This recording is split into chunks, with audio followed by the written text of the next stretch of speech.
നാട്യമനോഹരിയായി നിറഞ്ഞാടി കഴിഞ്ഞ വർഷം കൈവിട്ട ഒന്നാം സ്ഥാനം പിടിച്ചെടുത്ത് ഗൗരി നന്ദ. ഹൈസ്കൂൾ വിഭാഗം കേരള നടനത്തിൽ എ ഗ്രേഡോടെ ഒന്നാം സ്ഥാനം നേടിയ ഗൗരി നന്ദ ആദ്യമായി സംസ്ഥാന കലോത്സവത്തിലേക്കും അവസരം ലഭിച്ച സന്തോഷത്തിലാണ്. 10 വർഷമായി ക്ലാസിക്കൽ നൃത്തം അഭ്യസിക്കുന്ന Gauri Nanda Kallingalparamba MSM higher secondary school വിദ്യാർത്ഥിനിയാണ്. കഴിഞ്ഞ വർഷവും കേരള നടനത്തിൽ മത്സരിച്ചെങ്കിലും ഒന്നാം സ്ഥാനം നഷ്ടമായിരുന്നു. അധ്യാപകരായ രമേശൻ, പ്രീപ ദമ്പതികളുടെ മകളായ ഗൗരി നന്ദയ്ക്ക് അച്ഛനും അമ്മയും ഡിഗ്രി വിദ്യാർത്ഥിനിയും നർത്തകിയുമായ സഹോദരിയുമാണ് പിന്തുണ. 35ാമത് മലപ്പുറം റവന്യൂ ജില്ലാ കലോത്സവ നഗരിയിൽ ഇപ്പോൾ എൻ്റെ കൂടെയുള്ളതൊരു വലിയ കലാപ്രതിഭയാണ്.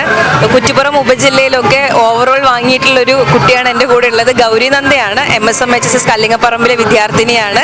അപ്പോൾ ഇവിടെ കേരള നടനത്തിനാണല്ലേ, കേരള നടനത്തിൽ ഫസ്റ്റ് വിത്ത് എ ഗ്രേഡ് നേടി ഇപ്പോൾ സംസ്ഥാന തലത്തിലേക്ക് തിരഞ്ഞെടുക്കപ്പെട്ടിരിക്കുകയാണ്. അപ്പോൾ എന്നാൽ നമുക്ക് ഗൗരിയോട് തന്നെ ബാക്കി വിശേഷങ്ങൾ ചോദിക്കാം. അപ്പോൾ എന്ത് തോന്നി ഇപ്പോൾ ഫസ്റ്റ്? ഭയങ്കര സന്തോഷം. ഒരുപാട് കാലത്ത് ആഗ്രഹമായിരുന്നു ഇങ്ങനെ പോകണം എന്നുള്ളത്. അപ്പോൾ ഭയങ്കര സന്തോഷം. എല്ലാവരുടെയും ആഗ്രഹമായിരുന്നു, എൻ്റെയും വലിയ ആഗ്രഹമായിരുന്നു. മുൻപ് എന്താ പറയുക, സ്റ്റേറ്റ് ലെവലിൽ പോയിട്ടുണ്ടോ? ആദ്യമായിട്ടാണ് സ്റ്റേറ്റിൽ പോണേ. ജില്ലയിൽ വന്നിട്ടുണ്ടെന്നല്ലാതെ സ്റ്റേറ്റിലോട്ട് പോയിട്ടില്ല. ഇപ്പോൾ എത്രാം ക്ലാസ്സിലാണ് പഠിക്കുന്നത്? ഇപ്പോൾ 10th. ഇപ്പോൾ ഇത് എത്ര വർഷമായിട്ട് ഈ ഒരു ഇതിൽ പ്രാക്ടീസ് ചെയ്തുകൊണ്ടിരിക്കുന്നുണ്ട്? കേരള നടനം ഞാനിപ്പോൾ ഇത് 2ാമത്തെ വർഷമാണ് ചെയ്യുന്നത്. സദനം റഷീദ് സാർ അടുത്താണ് പഠിക്കുന്നത്. കേരള നടനാണ് ഇപ്പോൾ മെയിനായിട്ട് ഫോക്കസ് ചെയ്യുന്നത്. ഇപ്പോൾ 2ാമത്തെ വർഷമാണ്. ഡാൻസ് പഠിക്കാൻ തുടങ്ങിയിട്ട് 10ാമത്തെ വർഷം.